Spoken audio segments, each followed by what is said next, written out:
ప్రభుత్వ భూమిలో దాదాపు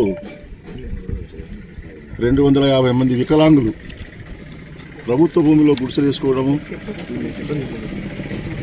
వాటిని ప్రభుత్వం వారు అనేకరంతంగా దుర్మార్గంగా వాటిని కూల్చివేయడమే కాదు కాల్చివేయడం కూడా జరిగింది.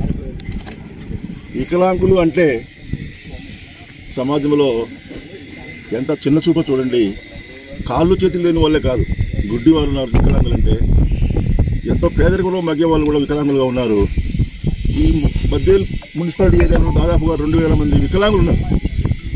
వారు ఎన్నో సంవత్సరాలుగా వాళ్ళు మాకు ఇంటి పట్టాలు ఏమని కోరుతూనే ఉన్నారు, అప్లికేషన్ దరఖాస్తులు వేస్తూనే ఉన్నారు.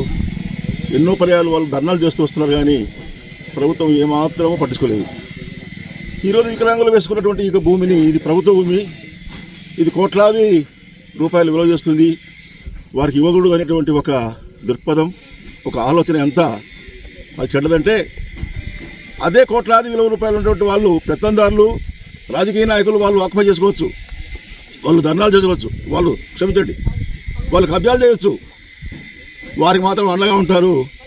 మరి కనీసం నీడలేనటువంటి ఒక పేద వికలాంగులకు ఒక గూడు కట్టుకోవడానికి చిన్న స్థలం కావాలంటే మాత్రం దానికి ప్రభుత్వం స్పందించడం లేదు.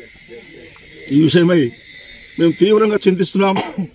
మరి ఈ విషయమై వారి గుడిసెలను కాల్చివేయడం, పాపం వాళ్ళు బియ్యం తెచ్చిపెట్టుకున్నారు వంట చేసుకోవడానికి, ఆ బియ్యం కానివ్వండి, చిన్న చిన్న పాత్రలు కానివ్వండి, వాళ్ళ బట్టలు సహా కాల్చివేయడం జరిగింది. ఇది చాలా దారుణమైన చర్య. ఇది కాంగ్రెస్ పార్టీ తరఫున ఈ చర్యను మేము ఖండిస్తున్నాం. వికలాంగులకు మేము సంపూర్ణ మద్దతు, ఇండియా కూటమి తరఫున కాంగ్రెస్ పార్టీ కూడా సంపూర్ణ మద్దతు ప్రకటిస్తుంది. తిరిగి ఎక్కడైతే వాళ్ళు గుడిసెలు వేసుకున్నారో ఆ గుడిసెలకు తిరిగి వారికి చెందేంత వరకు సంపూర్ణ మద్దతు ప్రకటిస్తూ వారితో కూడా మేము నడుస్తాం. వారికి కూడా మా సంఘీభావం తెలియజేస్తూ మేము తప్పనిసరిగా ఈ యొక్క చర్యను హేయమైన చర్యగా వర్ణిస్తూ తప్పనిసరిగా ప్రభుత్వం స్పందించి, ముఖ్యంగా కలెక్టర్ గారు స్పందించి ఈ యొక్క భూమిని ఏ గుడిసెలైతే వేసుకున్నారో వికలాంగులు తిరిగి వారికి ఆ భూమిని చెందేటట్లుగా కలెక్టర్ గారు చర్య తీసుకుని వస్తుందిగా నేను వారిని కోరుతూ సెలవు తీసుకుంటున్నాను.